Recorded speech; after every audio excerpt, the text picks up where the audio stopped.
অ্যাসাসন রিজনের অনেকগুলো প্রশ্ন আমরা করে ফেলেছি। এখন বিদ্যাসাগর সায়েন্স অলিম্পিয়াড লেয়ার 1 2025 খুব কঠিন স্তরের প্রশ্ন যেটা আমরা সলভ করতে যাচ্ছি। বুঝতেই পারছো 15 তারিখ পরীক্ষা, এর মধ্যে আজকে 8 তারিখ পার হয়ে 9 তারিখ পড়ে গেছে।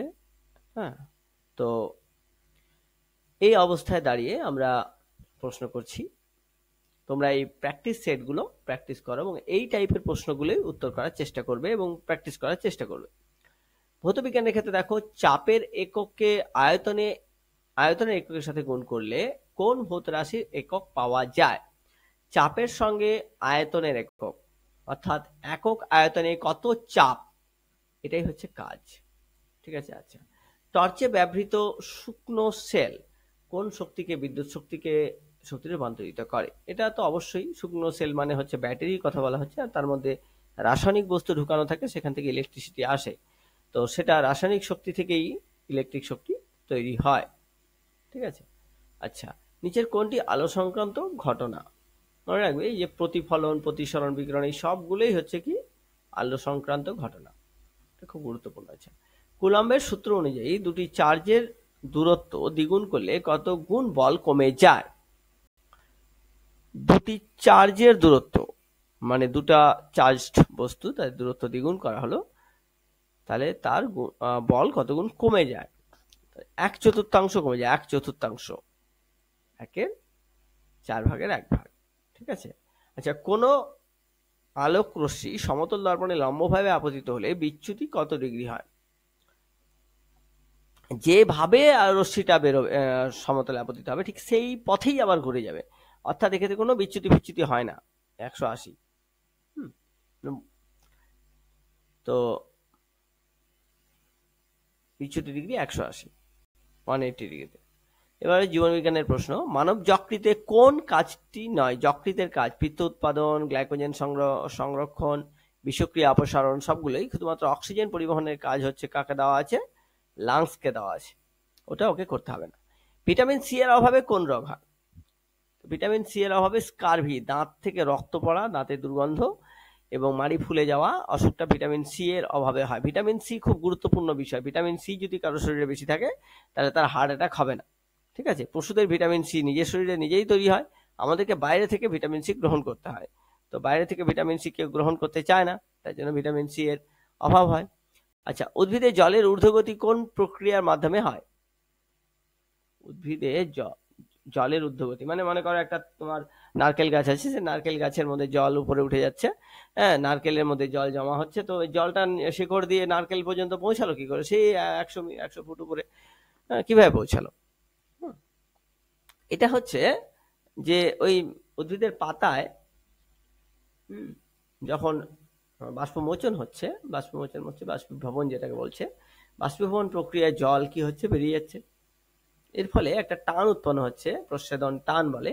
সেই টানের ফলে তার টান প্রচুর, মানে তার ক্ষমতা অসীম। জাইলেম ভাসেল গুলো দিয়ে অনায়াসে উপরে উঠে গেছে, বলছে বাষ্পীভবন। ঠিক আছে। নিচের কোনটি সম্ভব হচ্ছে? বস্তুর বেগ আছে, ত্বরণ নেই। বস্তুর ত্বরণ আছে, বেগ নেই। বস্তুর বেগ ও ত্বরণ বিপরীত দিকে, এরা সবই সম্ভব। ঠিক আছে। আচ্ছা, কোন বস্তু অভেদ্য বেগে চললে কোনটি সত্য?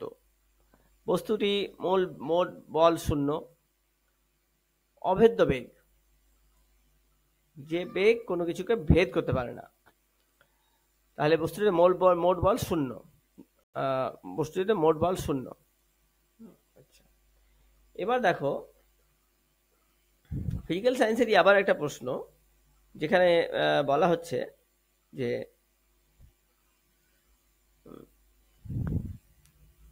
চাপের একক কিন্তু আয়তনের একক, কোন ওই যে সেই চাপ একক, একটা নির্দিষ্ট জায়গায় নির্দিষ্ট পরিমাণ চাপ দিলে কাজ হয়, তো সেটা কাজের কাজ। এবার দেখো একটি শুকনো সেলে কোন শক্তি, ওই একই প্রশ্ন, রাসায়নিক শক্তি। কুলম্ব সূত্র অনুযায়ী দুটি চার্জের দূরত্ব দ্বিগুণ করলে বল কত গুণ কমে যায়? ওই একই টাইপের প্রশ্ন, 1/4। একই প্রশ্ন দিয়েছে এখানে, যাই হোক ওটা ডিটেল করে দরকার নেই। 180 ডিগ্রি আমরা প্র্যাকটিস করলাম। ফিউজের প্রধান, আচ্ছা এখানে নতুন প্রশ্ন পাওয়া যাচ্ছে, ফিউজের প্রধান কাজ কি? অতিরিক্ত প্রবাহে কি করবে ও? সার্কিট কেটে ফেলবে।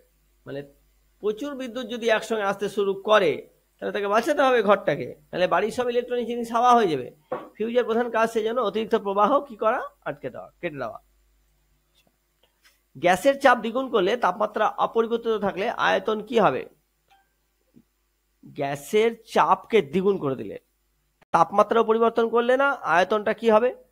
চাপ দ্বিগুণ করে দিলে ওর আয়তন কমে যাবে, অর্ধেক হয়ে যাবে। দ্বিগুণ করে দিলে ওটা অর্ধেক হয়ে যাবে, যে পরিমাণ চাপে ছিল তার থেকে ডাবল বাড়িয়ে দিলে তার অর্ধেক হয়ে যাবে। ঠিক আছে, এটা অর্ধেক উত্তর হবে। ঠিক আছে, আচ্ছা তড়িৎ প্রবাহে রোধের একক কি?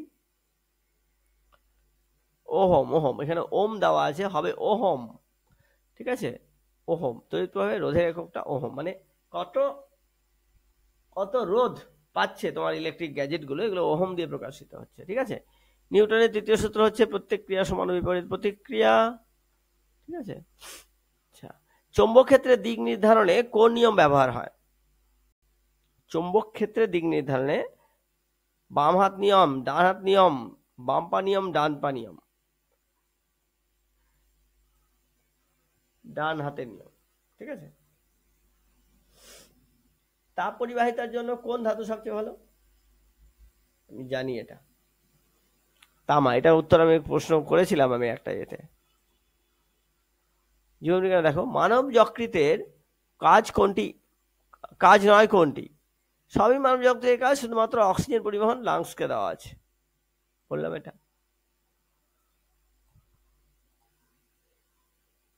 ভিটামিন সি এর অভাবে কোন রোগ হয়? ওই একই প্রশ্ন জীবন বিজ্ঞানের, এখানে বারবার করেছে, একই প্রশ্ন। রক্তের লাল লোহিত রক্তকণিকার কাজ কি? অক্সিজেন পরিবহন।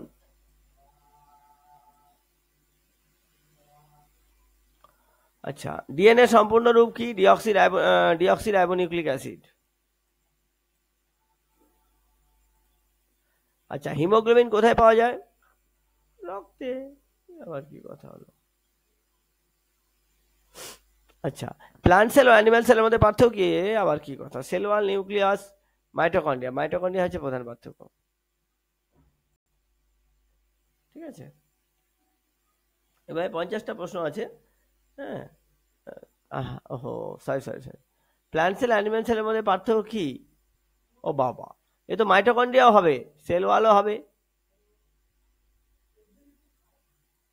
মানুষের সবচেয়ে বড় গ্রন্থি,